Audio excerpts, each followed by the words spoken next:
حضرت ایوب علیہ السلام کو بڑی لمبی بیماری ٹچ کی تھی، آلموسٹ 18 سے 20 سال ان کو ایک اسکن ڈیزیز ہو گئی تھی، اور جب اللہ نے چاہا ان کو شفا دی، وہ اللہ سے دعا کرتے رہتے تھے، پھر جب اللہ نے ان کو شفا دینی تھی اور وہ اللہ سے دعا کر رہے تھے تو اللہ تعالیٰ نے ان کو حکم دیا، ایوب اپنے پاؤں کو زمین پر مارو۔ اب ذرا غور کریں، غور کرنے کی بات کیا ہے؟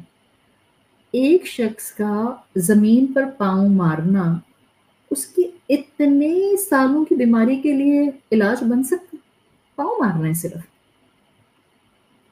مگر یہ صرف پاؤں مارنا نہیں تھا نا، دنیا کو تو نظر آ رہا تھا صرف پاؤں مارنا ہے، یا الفاظ کو بالکل سپرفیشل وے میں پڑھنے والے کو لگتا ہے او پاؤں مارنے سے کیا ہوتا ہے۔ اہم یہ نہیں تھا کہ پاؤں مارو، اتنی چھوٹی سی ایفرٹ، اہم تھا اللہ کی بات مان کر سبب اختیار کرنا۔ پھر کیا کیا اللہ نے؟ صرف پاؤں مارا تھا نا، اتنے سال 18 20 سال اسی تکلیف میں رہے، بس جب اللہ نے شفا دینی تھی اللہ نے کہا ایوب اپنا پاؤں زمین پر مارو۔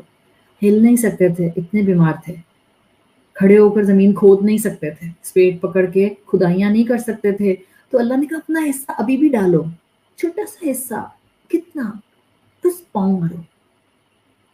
اللہ کی بات مانی، پاؤں مارنے کا سبب اختیار کیا، وہیں سے اللہ تعالیٰ نے پاؤں کے پاس سے چشمہ بہا دیا۔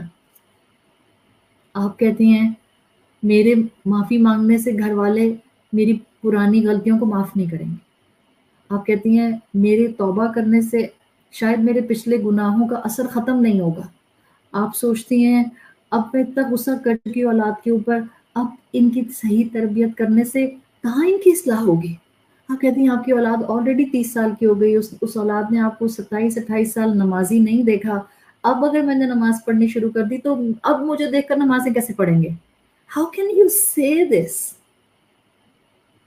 ایوب علیہ السلام نے صرف پاؤں مارا تھا، پاؤں مارنے سے چشمے نہیں پھوٹتے جب تک کہ اللہ نہ چاہے، پھر چاہے ایوب علیہ السلام ہو یا اسماعیل علیہ السلام، وہاں زمزم پھوٹا، یہاں چشمہ نکلا، اسی چشمے کے پانی سے ایوب علیہ السلام غسل کرتے رہے یہاں تک کہ اللہ تعالیٰ نے ان کے جسم کو شفا عطا فرما دی۔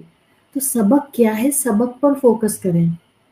اللہ چاہتا تو اپنے ارادے سے بھی اپنے کلمہ کن سے ایوب علیہ السلام کو شفا دے سکتا تھا، اللہ چاہتا تو آپ کی اولاد کو فرما بردار اولاد بنا سکتا تھا، اللہ چاہتا تو آپ کی اولاد آپ کو دکھ نہ دیتی، اللہ چاہتا تو آپ کے رشتے آپ کو تکلیف اور اذیت نہ پہنچاتے۔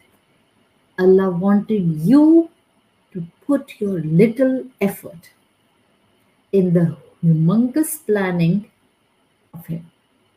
پلاننگ اس کی، سارا طریقہ کار اس کا، اس نے اپنے پلان کا آپ کو حصہ بنا لیا۔ He wanted you to just play your little part۔